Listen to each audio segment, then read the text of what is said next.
Testifying before Congress in 1935, Mitchell said, Alaska is the most central place in the world for aircraft.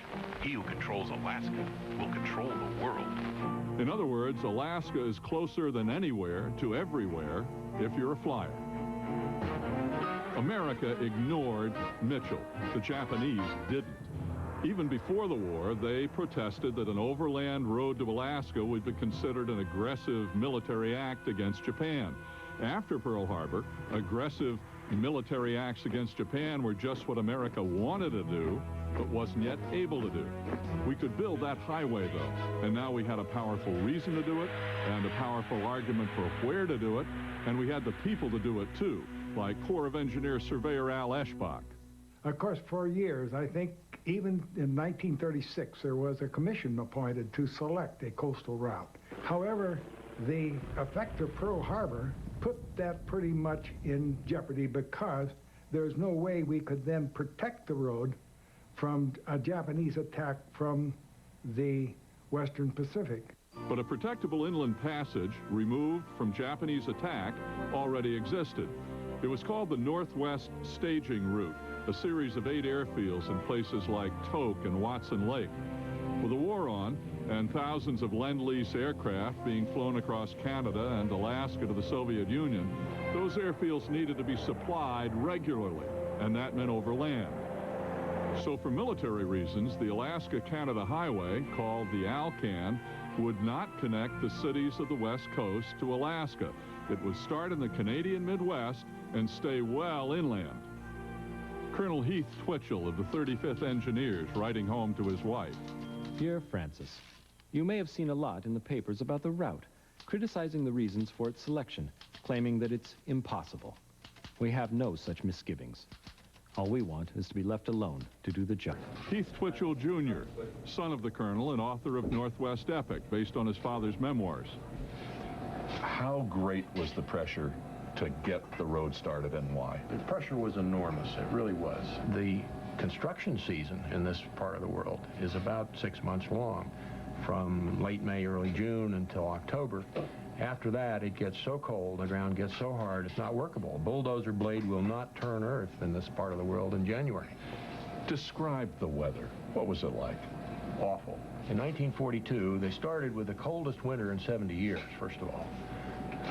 It was just bitter cold. Temperatures as low as 70 degrees below zero were recorded along the highway the year of construction. And those troops had their GI issue winter clothing, but most of them had never received instruction on how to use it. Had never faced temperatures like this. They had frostbite problems, they had morale problems.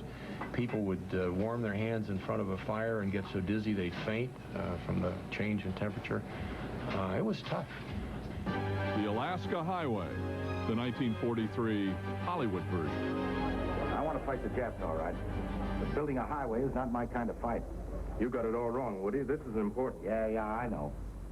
I want to sling lead at the Japs, not mud. But for 10,000 guys like Woody, slinging lead would have to wait. On February 14, 1942, the War Department instructed the Corps of Engineers to begin construction immediately, and America went into action.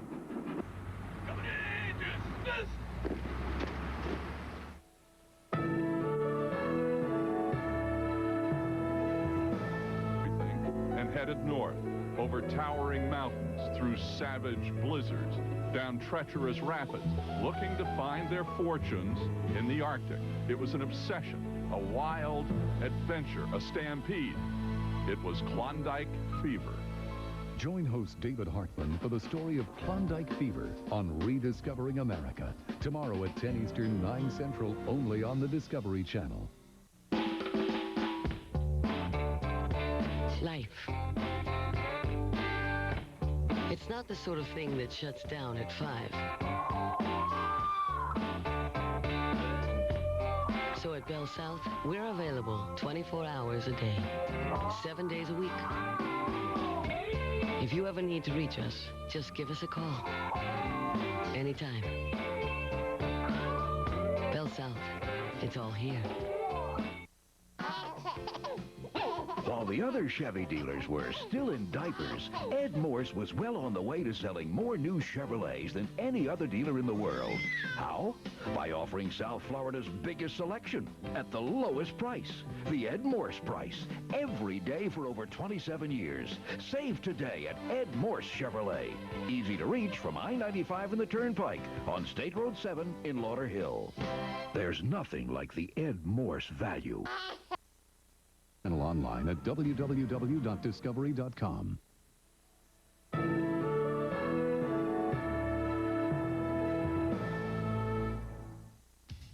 Every year on the Alaska Highway, thousands of tourists and truckers go north to Alaska or south to the Yukon and British Columbia in relative ease. When the highway was built, nothing about it was easy. There's a challenge that comes with building a road in the wilderness that you just don't have when you build, say, an apartment house, and that is just getting to the work site. So in the spring of 1942, the first big job of the Corps of Engineers was to move 10,000 men and thousands of tons of heavy equipment up north fast. Reporting to Colonel Twitchell was Paul Simbel. And our mission was to get a pioneer road so that you could travel with a truck to get supplies up to Fairbanks. And we had no instructions, none whatsoever. It was up to us to decide the width of the road, the number of curves, and what steep grades were. And that our job was just to do that, to get through. These first troops moved out over a trail to Fort Nelson and began working northwest. Other regiments entered the Yukon through Skagway and established a base camp at Whitehorse. They began working both northwest and southeast. Still other regiments entered Alaska at Valdez and moved up to the interior. From here, they began toward Fairbanks and the Yukon border. Many of the men thought they were going to the South Pacific to build airfields and learn the hula. One soldier wrote home that when destination Dawson Creek, British Columbia was stenciled on his train, there was stunned silence. Then the booing started. Nehemiah Atkinson. This was a military secret. You didn't know where you were going until you got on the ship. When we got on the ship at Port Louis, Washington, Seattle, then they said, you're headed to Alaska, and your first stop will be Valdez, Alaska. What was your reaction when you heard that? I said, wow, we'll never get back home again. In Dawson Creek, an arriving soldier reported, the dogs here outnumber the humans and showed a greater interest in our arrival. The day we landed in Whitehorse, it was quite cold, and we got off the train in mud, and we got a real surprise. They marched us up the street, up Main Street toward the bluffs for about 2 miles until we got to the top of the bluffs. And then we set up a camp up there, and it was slushy and muddy.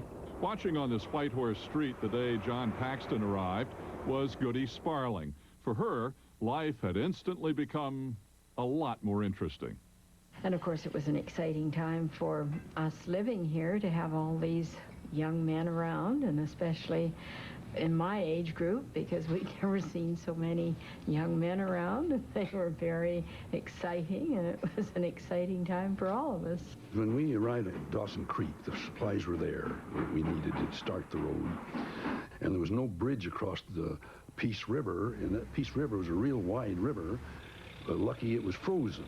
Well, at the railhead, it was quite hectic because we knew the thaw was coming and everybody was in a hurry, trying to decide the priority to which to move in case the thaw came sooner. And Colonel Twitchell really put the pressure on us to get that equipment supplies up there. We had to get those bulldozers up to Fort Nelson. That was the most important thing. Then we had to get the fuel, the diesel fuel, to run them. Then we had to get the gasoline. Then we had to get our trucks up there. We had to get the food. We had to get the tents. We had to get all up there at Fort Nelson before the thaw hit the Peace River and the Muskeg. And luckily, we succeeded. Most Canadians, including First Nations people like Pearl Keenan, were completely surprised by the Americans' arrival. I was just a young girl then, and I was coming along about 2 o'clock in the afternoon. Dogs were running up along the shore, and all of a sudden they took off into the bush, just going. And I yelled and hollered at them to come back here. And all of a sudden, they took off. They never listened to me. Just boom, away they went. All of a sudden, my God, I heard somebody yelling up there. Hey, hey, hey. Holy smokers, that's unusual.